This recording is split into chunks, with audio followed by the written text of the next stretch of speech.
Thanks, Amy. I am really delighted to be down here because Dick Broker, if you recall, some of you maybe knew him, but he was a former director of the Southeast Regional Partnership Group. And he and I had been trying to put together a regional planning effort in Southeast Minnesota. So I got to know a lot of the kind of characteristics, and you'll see some slides related to that effort, which was funded partially, but the local side of it wasn't. The funds didn't come through, so we never went forward with this visioning project. And but what I'm going to do tonight is give you a little bit of an idea about me and my background, and because the Center for Rural Design, which I founded in 1997, really is the first of its kind anywhere in the country, or indeed in the world, as far as we know. And in fact, Thursday of next week, there's a professor from China that's going to stop and meet with me at the University of Minnesota, because he's dealing with rural land use issues out of the Agricultural University in Beijing. So I'm really looking forward to that, because one of the first kind of dialogues that we'll have from a global standpoint.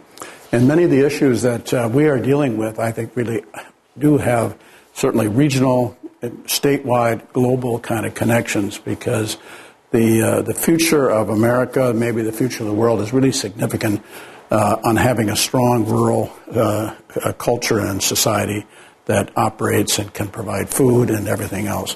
But even at that, over half the population lives in cities today. And so there's a lot of issues and a lot of things that are going on.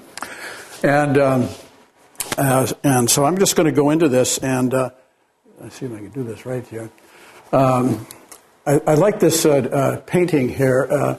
Unfortunately, I only have it in black and white, but I guess if I wasn't an architect, I'd probably be a dairy farmer. I never grew up on a dairy farm, but there's something about cows and the relationships that humans and animals, particularly domestic animals, have that is something really special. It's part of our background. And as time has gone on, as people become more and more urban-oriented, particularly young people, they become further and further removed from animals. And I think that's a problem. And so it's not something that I'm necessarily dealing with right now. But the other part of it, since I couldn't become a dairy farmer, or didn't turn into that, I did discover the profession of architecture, and decided very quickly that that's what I wanted to be. And to me, a building that is a part of nature is really poetic. And that's the nature of a lot of the things that I do. And so this connection between buildings and landscapes is something that is really of great interest to me. I work a lot with landscape architects, and literally ever since I started my professional career, I've been also teaching at the University of Minnesota in the College of Design School of Architecture. So I've been working with students, and I had a fellowship to the American Academy in Rome, and found that really as I traveled back in the late 60s, that it was really the rural landscapes that interest me the most. I mean, St. Peter's in Rome is fantastic, but if you go out to Hadriansville or you visit an Italian hill town and you see how humans and landscapes and how it's such an ingrained part of their culture, and it's so beautiful. It really has left a real strong mark on me. But I didn't realize at the time. It really took a long time as I came back and got into the world of architecture and started to build things. Nevertheless, I do a lot of sketching when I travel, and so I'm always looking for those places that really have a strong I got to go back. Okay, I'm just going right. A strong connection with the land. Like any human, sometimes events kind of take over and shape how your life goes.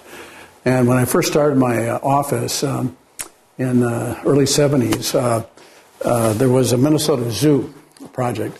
And I and my partners were fortunate to get that project. I always thought I was going to be an architect designing housing. I do some housing, but not that much. But it opened up the whole world of animals and the world of geography and the connection between animals and their habitat, and literally from around the world. It also gave me a good chance to get a good feel for the state. And so over the years, I've done a lot of projects, not only in terms of my professional career of dealing with agricultural issues and rural issues. With my students at the university, we often had projects. I had them do equestrian centers, I had them do dairy farms, we worked with small rural communities. And so I was finding myself more and more kind of gravitating toward that kind of thing. So one part of my professional life, I still do a lot of animal-related things. I've been working with the Milton Hershey School in Hershey, Pennsylvania, and designing a small animal education center. And it's part of this whole connection between animals and kids. The Milton Hershey School is oriented towards disadvantaged kids that come from all over the East Coast. And they find that working with plants and with animals, from pre-K through the 12th grade, that working with animals in particular is a way to kind of break down their social barriers. And by taking care of a rabbit, a little 7-year-old kid starts to realize that, gee, I got to do something or that rabbit is in trouble. So they start to learn responsibility. So it's that connection again back to animals that has always interested me a great deal. And right up to this day, I started out with the zoo, but currently I'm designing the Bell Museum of Natural History, which unfortunately the governor axed out of the bonding bill, so we'll have to wait a couple of years before it comes back. But this was another project which opened up a whole window of thinking about the landscape and the geology of Minnesota, and I'll talk a little bit more about that as we go along. But these projects and the kind of experiences of getting out and meeting people in rural communities like down here in Houston, which is a beautiful area.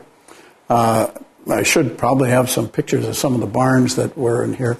But really in the Midwest, I've been very interested in barns in particular. And some of the characteristics of them. And really the question is there an architecture of agriculture? I mean, there are barns and there's chicken coops and all that. But can it be talked about in terms of architecture the same way you talk about libraries, churches, schools, and houses and things like that? And my stating is that yes, you can. And there are examples. For instance, this is the horse barn in Fergus Falls at the state hospital. It was built back in the turn of the century. Here's a great chirping barn up in the Fergus Falls area. Down in northern Iowa, not too from here, is the stone barn. And the metal skin, all of these things really have character. And as you go around the world, of course, there's the nature of architecture in the rural landscape changes a great deal from the California grape areas. There's all the swine farms down in southwestern Minnesota, the great grain elevators up in the prairie up in Ada, Minnesota. Here's a round barn down at Red Wing Church up in the Roseau area. And the emerging energy, the wind turbines, and its impact is still waiting to be discovered, really. Frankly, I think going down around Pipestone, Minnesota, and seeing these wind turbines landscape, I mean, it's beautiful. And it gives you a good feeling that we're making contact and working with nature rather than fighting nature all the time. And so there's a lot of lessons. And so my way of thinking, really, that rural America has a lot to teach urban America how to live and how to connect and relate to the landscape within which you live. And there is a rural dilemma. And as during all of this time, and I'm talking about almost 25 years of teaching before I started the center, that the design professions had fundamentally ignored rural America. There's a program in urban design, a lot of things but nothing that had really brought design to rural issues. And so in 1997, I approached the deans of the two colleges, College of Design, the College of Agriculture, about the idea of a center that would be dedicated to rural design, and they agreed, and we got some funding. As a matter of fact, my aunt, she gave a little gift that got the thing kind of helping to roll. And now we got funded by the state legislature, so we do get some reoccurring funding.